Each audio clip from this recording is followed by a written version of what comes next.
Let's Get Social. I'm your host, Chris Bartlett. Today I'm speaking with Chris German, who runs the Connecticut boating community.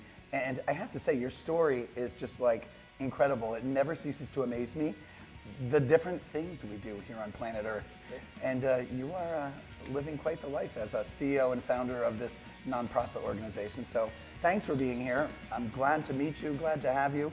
And I want you to tell me, first of all, how this all came to be in your world of Chris German. Well, thanks for having me. We started Connecticut Community Boating in 2007. The idea was that Connecticut had lost a bit of its touch with water, that there were too many children that were being left on the shore, staring out at it, not having the capability or the means to get out on Long Island Sound. And through a bunch of frustration and a couple of different chances of happenstance, I find myself at the head of the not-for-profit that we're getting every kid that we can possibly find, regardless of financial background, regardless of social standing, get them out on the water, get them to learn about Long Island Sound, learn about boating, learn about fishing and swimming and all kinds of good stuff. Sounds like a tall order. It's a lot to do, but it's a lot of fun. Wow, so you love it. I do. I run myself. So when you grew up boating? I didn't. I was one of those kids that came from a single-parent home. My father had left, and he was the boater in the family. Oh, wow. And I felt it was part of my history that I should get in touch with. And I was through the Sea Scouts, actually, that a fine old guy took me aside and said, "Hey, kid, we're going to teach you to sail." And I decided it was time to give back. So that was a turning point for you. Ah, huge one. Yes, Wow. exactly. Now I understand you have a master's degree in broadcast journalism. Yeah, you don't use it a lot with boating, except when I do stuff like this. So it's pretty cool. Yeah, but my wheels are turning because it occurred to me when I heard, suddenly about the degree in broadcast journalism, broadcast journalism, that that's probably why you guys use social media so effectively, because inherently you understand media. Well, it helped to have a little bit of a journalism background getting Sure. to do this, because you got to, getting the word out there and starting any not-for-profit is the key to it. Building a brand, building a concept. lot of work. It's a lot of work. A lot of work. But with this new technology that's out there these days, I was thinking about it just the other day. If I had tried to do this in 1980, how would I get the world to know about the idea? How would I get to spread the buzz? And it would be so much more Different difficult. time, different Now, tools, right? I'm not a rich guy, but I started a not-for-profit, and I did it because of social media, because it's put the word, it's gotten the ability to publicize oneself out there in the common man. Right. It's social media is a game changer. Absolutely. It really is. Absolutely. For the people that have fear, I was one of those. I just say, get on there, tool around, click. You're not going to blow the thing up. It's not going to cause a war. It's about connecting with people. Get over the fear. What's one of the best stories like that's happened through one of the social media connections with a kid in particular? Some great story or just some unique connection that's happened to you guys? Well, it's funny.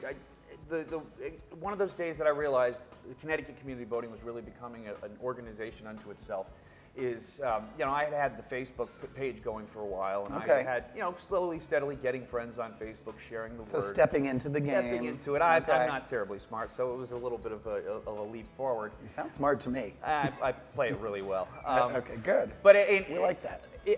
With Facebook, I didn't pay attention to the group page. We have a group page Sure. that really kind of coordinates a whole bunch of different people around a similar idea, thought, feeling, mission, concept, whatever, what have you. And I hadn't looked at it for a couple of weeks, a couple of months. I wasn't paying attention, doing Kind my of own in the thing. game, out of the game, busy And with I other things. checked it within 2 weeks, 3 weeks after I had set the thing up, and I looked at, and there was 150 members when I had just had Wow, one. 150 members. Within another 2 weeks after that, it had doubled to 300 members, and it had doubled to 1,000 members, and it just keeps growing and growing and growing. And that's the ability that Facebook can do. Is I have members in the Cayman Islands now. I have Wow. members they're aware of us from California. I have friends in Mexico that are friends. So of Facebook for you really showed you that there was great interest, that people Exactly. really, this is something that they really want and that Exactly. they're really interested in. And certainly to me, this is just like one of the most fascinating sit downs I've done, because I don't live in your world of this at all. And No. it's so admirable. And you said you're not rich, but you're living a very rich man's life. trying to. Happiness, fulfillment, touching children, changing lives. It's great. And I guess along those lines, we're having Social Web Week Connecticut, which you are now in the history books as being part of. Excellent. So rock on, Chris German. Thank you. Thank you very much. But the point that I want to get to here is, can Connecticut take social web and social media the way Connecticut boating community did? Yeah. and rebrand, put a new face, say to the nation or to people in business or different sectors, gee, look what they did in Connecticut with social web, Yeah. and how differently they changed their communities. Well, you know, that's one of the neat parts is because we have friends in California, but they are affected by Long Island Sound. Sure. Long Island Sound connects to all the world's oceans, and it is all one integrated community. The same way Connecticut is part of the larger world.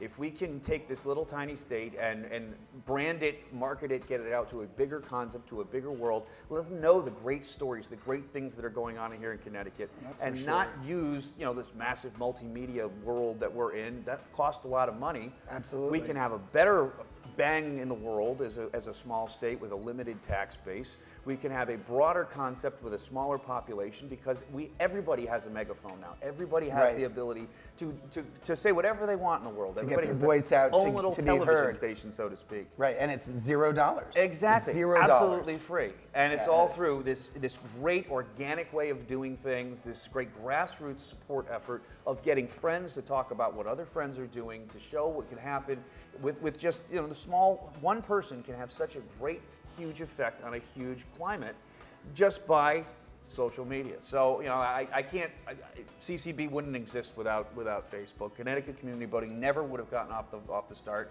And I think Connecticut can learn a lot from, you know, social networking and getting itself out there in the world. I know, and I think we could learn a lot from you because you are a pretty smart guy and you're very passionate. And you guys have a nice little tagline that I want you to tell us. Absolutely. That goes along with your nonprofit. Well, we believe that no child should ever be left ashore. That's great. We're going to be living that every day. You came up with that?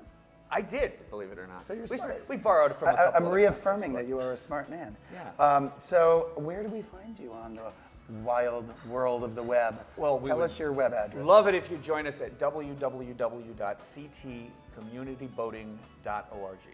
Great, and you're on Twitter? We're on Twitter, we're on Facebook. All you got to do is look up Connecticut Community Voting and we'll pop up there with our little logo and all kinds of good stuff. Chris, I love the passion. I love what you do. I think I'm going to come down to Bridgeport and check this out. I'm really glad I heard about you and that you came to Social Web Week Connecticut. Great spending time with you. So for Let's Get Social, I'm Chris Bartlett. See you soon.